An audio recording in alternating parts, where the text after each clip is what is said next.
মহারাজের কালিদা। মানুষ যে মানুষকে এত ভালোবাসতে পারে কালিদাকে না দেখলে মনে হয় না।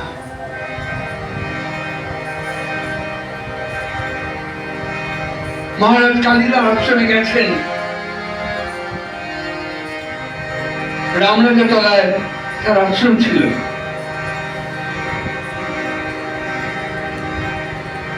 কালিদা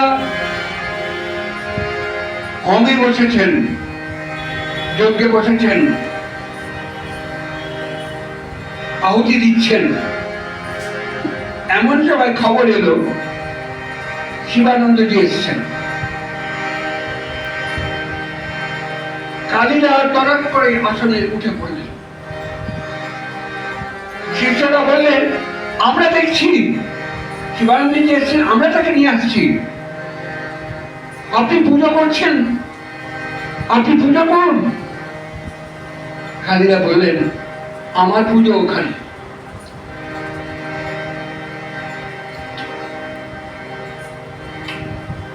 কি ভালোবাসা, কি প্রেম!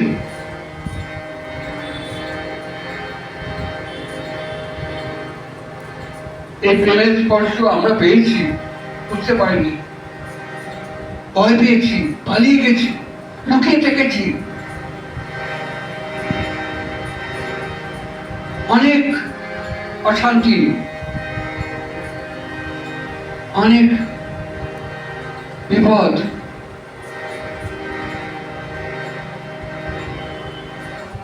চঞ্চল মন, মহারাজকে আসতাম একটু আনন্দের জন্য, একটু শান্তির জন্য।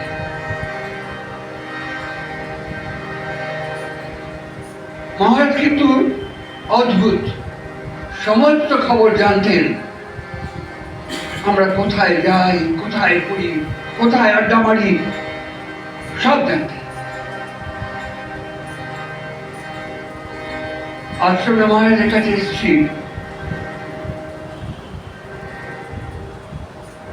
তখন একটা জীবনের একটা মোড় এসেছে আমার জীবনে। খুব নিজস্ব কথা বলা মুশকিল, তবু বলছি। মহারাজ কাছে এসে তারপরে আবার মহারাজকে প্রণাম করে কিছুক্ষণ সময় কাটিয়ে বেরিয়ে গেছি। বেরিয়ে গিয়ে হেদুয়ার মোড়ে দাঁড়িয়ে আছি। হঠাৎ হেদুয়ার মোড়ে 4236 গেরুয়া রঙের গাড়িটা এসে দাঁড়ালো। সামনে মহারাজ বসে আছেন। আমাকে পিছনে বললেন, তুই ওঠ। সেদিন ছিল স্নান যাত্রা। আমি উঠে বসলাম, কোনো কথা বললাম না, বলার সামর্থ্য ছিল না। মহারাজ গাড়িতে উঠে আমায় বললেন, আজ থেকে তুই আমার হবি। সত্যি কথা বলতে কি, আমি ভয় পেয়ে গেলাম। আমি সংসারী মানুষ, চাকরি করি, সংসার করার ইচ্ছা। আমায় কি গেরুয়া ধরিয়ে দেবেন?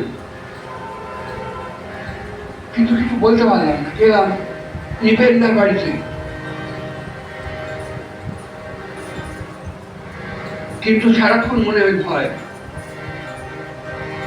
যে কীর্তন শেষ হলো, মহারাজকে কোনো মতে প্রণাম করে পালিয়ে গেলাম।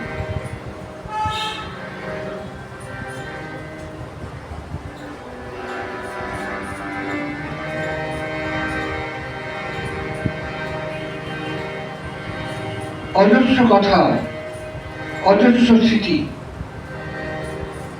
মহারাজের সঙ্গে অজস্র মানুষের, বিদগ্ধ মানুষের সঙ্গে পরিচয় হয়েছে। রমাদি আসতেন, মহানন্দ ব্রহ্মচারী আসতেন এখানে এসে পাঠ করতেন।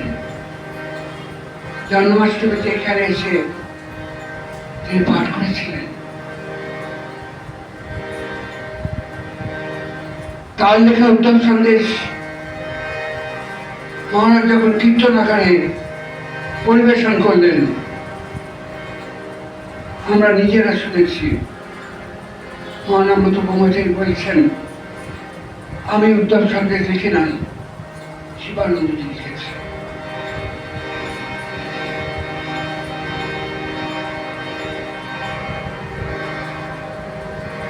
মহারাজ শুধু অমানই না মানবীয় নয়, তিনি মানিদেরও মান দিতেন। তিনও সময় থাকতেন তাদের কাছে। তার ব্যক্তি, তার বিশালতা, তার উদারতা,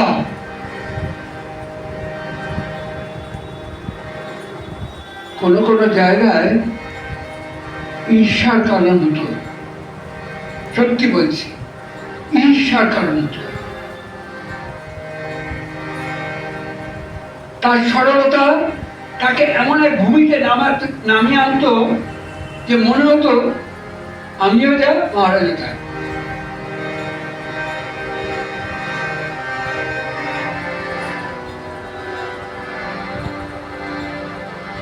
কিন্তু তুমি কত মহান, তুমি কত ব্যক্ত।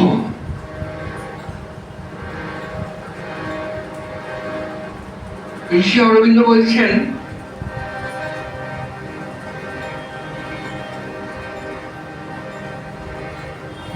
যে আমাদের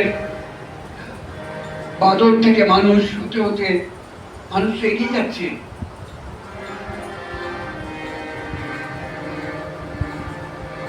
ঊর্ধ্ব দিকে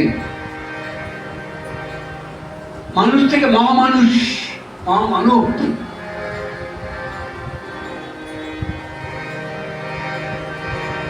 তেমনি যত দিন যাবে, শ্রী অরবিন্দ বলছে, মানুষ মুক্তির দিকে এগিয়ে যাচ্ছে। মানুষ সম্পূর্ণতার দিকে এগিয়ে যাচ্ছে।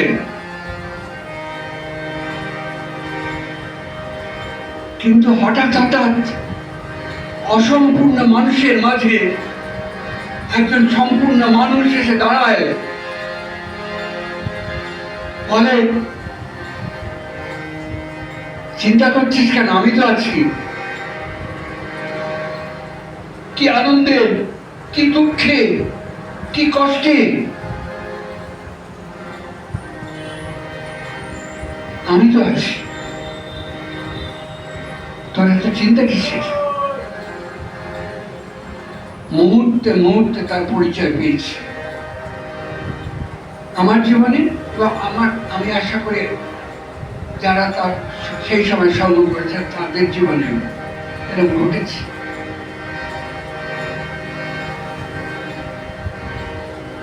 শনিবার যখন আসে ভাবি কি কীর্তন করবো, কি বলবো।